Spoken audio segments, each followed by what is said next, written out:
Good morning, everyone. Today I'm joined by Christopher Celenza, the Dean of Georgetown College. He also serves as Professor of History and Classics.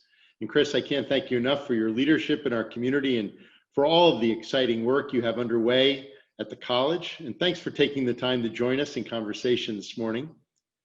This summer, our faculty were deeply immersed in preparing and redesigning their courses for the fall semester. Can you offer some reflections on this work from your perspective as dean and some of the work done with our department chairs to prepare for this new term? Oh yeah, no, these are great points, Jack. I will say, it strikes me, we've got the diversity of the arts and sciences in the college, natural sciences, social sciences, humanities, and fine arts, each have different ways of teaching. It was about 500 full-time faculty members.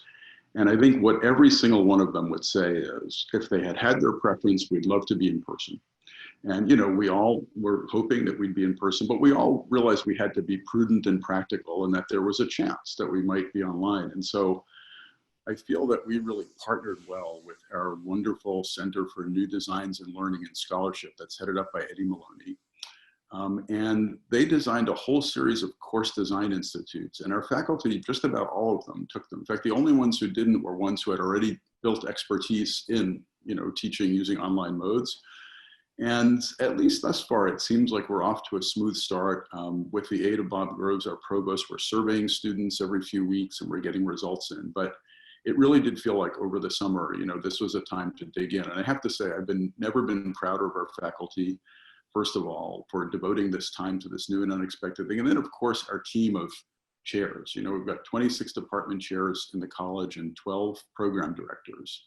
And we really banded together. As soon as COVID hit, we started meeting weekly, virtually, of course, and addressing concerns as they came up. And I think everybody just took the mission of making sure our students got the best education they could really seriously. So as I say, I'm really proud of the whole group, from the leaders in the college to the faculty members. All were just outstanding.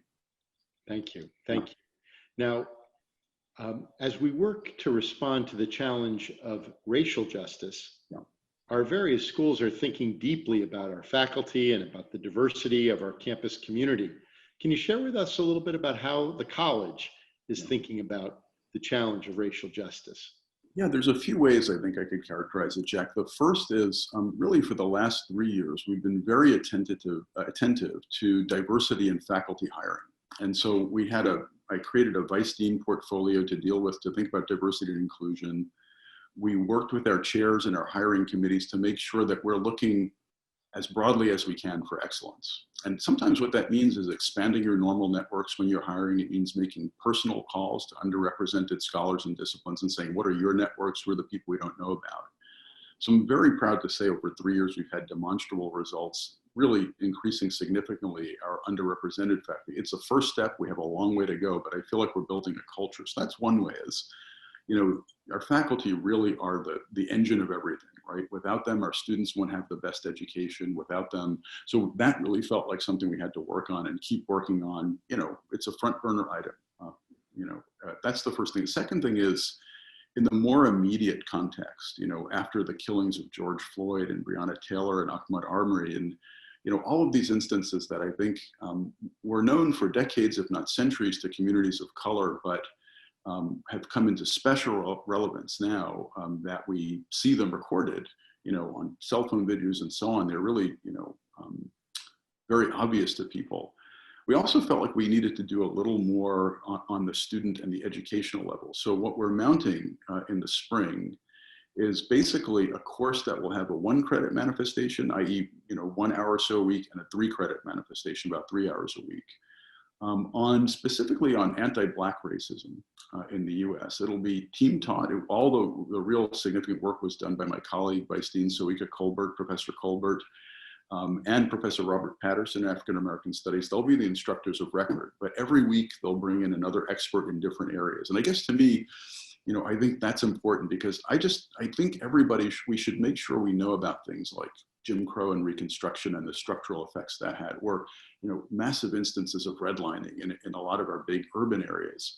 And again, the sort of structural deficits that communities of color have faced accordingly. So we're going to start that out. It's going to, it's going to have a kind of big open-ended enrollment for the 1 credit and a smaller, 30-person enrollment for the 3 credit. We're doing that as an experiment to see how would we go forward after that. Is that something we want every student to take? Is it something we just want to sort of see how it works? So that's another step that we're going to be taking. I guess the third step is just public engagement. So, we started a series of dialogues basically about race in the university. The first one was just this past Wednesday.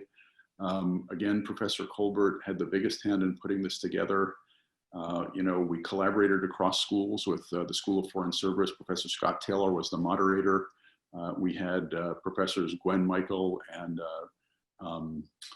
Terrence Johnson as the main interlocutors. And I feel like that's another thing. So that's going to be happening regularly, almost, it's going to be happening regularly over the fall.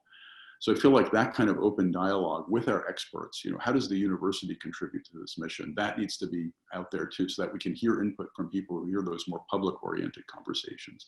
And again, a lot to do, right? Yeah.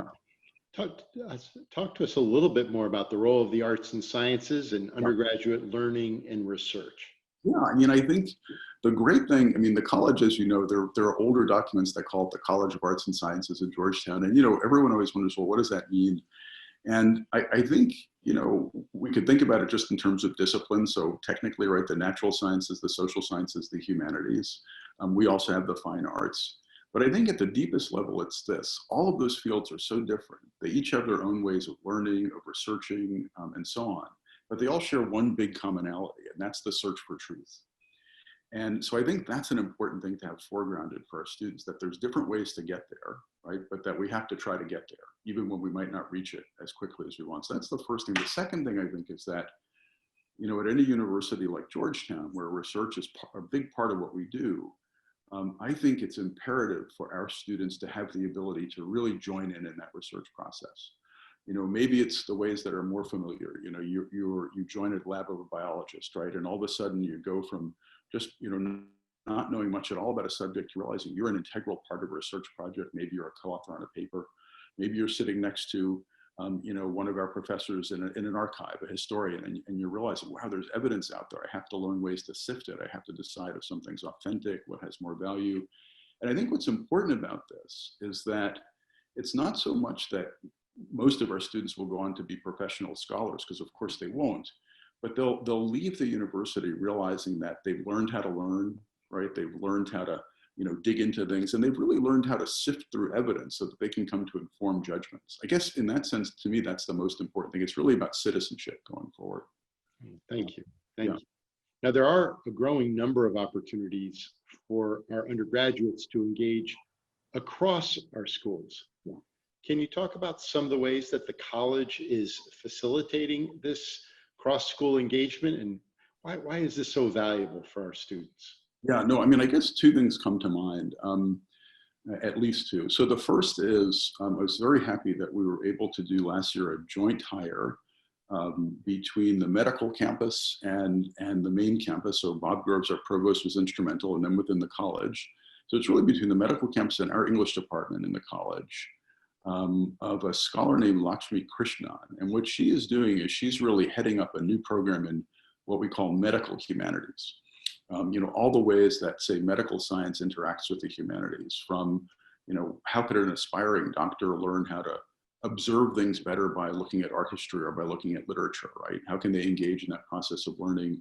For our students in the college, our undergrads especially, I think it's going to be wonderful as this program develops that they will be in certain select classes together with medical students, so that for those of our undergrads who might have interest in medical school in the future, they can say, wow, that's me 4 years from now, right? Or that's me 5 years from now. Here I am in that class. So I think that is just so important. Also, just because I think different schools, have different forms of learning. I think between the college and law, in the economics department, we've had Professor Josh Teitelbaum teaching regularly, and I just think that's great, and everyone is happy with that. So I think the more we do that, right, the more we can reap the benefits of being one university and leverage all of those great skill sets and strengths and approaches that the different schools have. And for our students, right, it's obviously just great because they're just seeing different people and they're exposed to more. So sure. Now, you've been developing something that you call undergraduate cohorts. Yeah. Can you talk a little bit about this idea and what it's enabling our students to do? Exactly. Yeah. Not to sound too mysterious about it. So I think at any place, right, like the college, there's a lot of common experiences, but then there are these kind of micro communities, students who have common, say, co-curricular interests who find each other. I think we have one of the best ones in the country, long established in the college, the Baker Scholars, which many people know about. This is a program that allows students who might be interested in the business world, but from any of the arts and science disciplines to they apply. It's very competitive, and they form a kind of cohort. And when I arrived as dean, three years ago, I saw how important that program was, because as I started to go to their events, I realized, wow, there are people coming who, been gone from Georgetown for 30 years, but they're still engaged here. That's great for our current students too. So we thought, all right, let's start more student cohorts.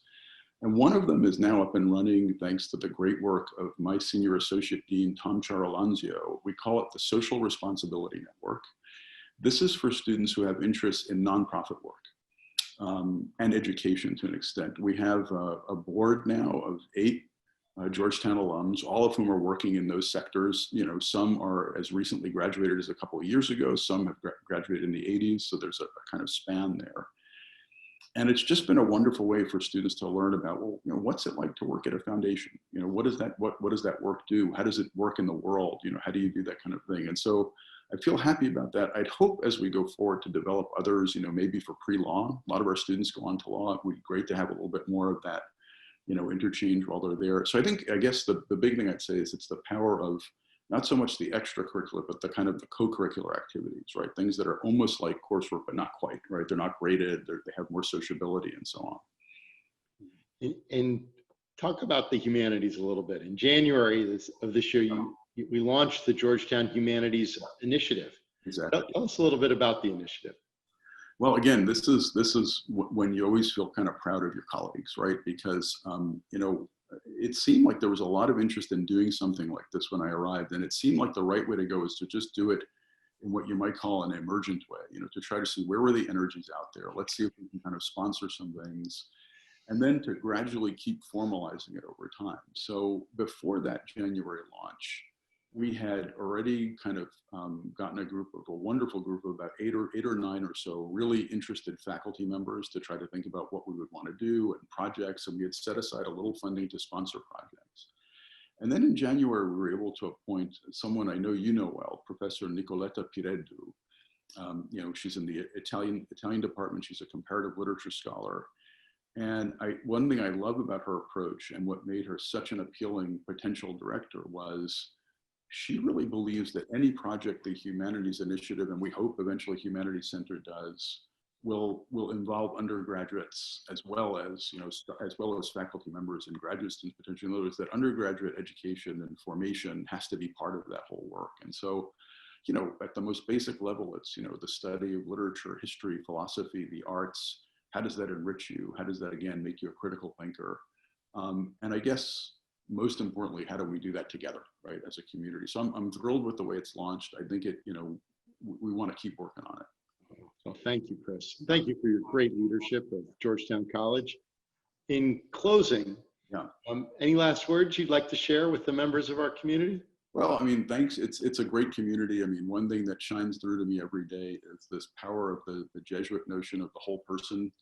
That every student we encounter has not just an intellectual life, but an emotional life, but so too every faculty member, every fellow administrator, every person we encounter. I think in times like this when, obviously we're in the middle of a pandemic and a pretty tumultuous political season, it's important to remember, right, that everyone we interact with has all of those different sides to them and maybe gives us a little more patience, a little more understanding. So that's what I would say is, that's my remark. Remember there's a whole person there.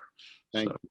Yeah. Thank you, Chris. And thanks for taking the time to share your insights with us today and for all the ways that you support our students, our faculty, our community. Thank you. Happy to do it. And I look forward to being with all of you again soon.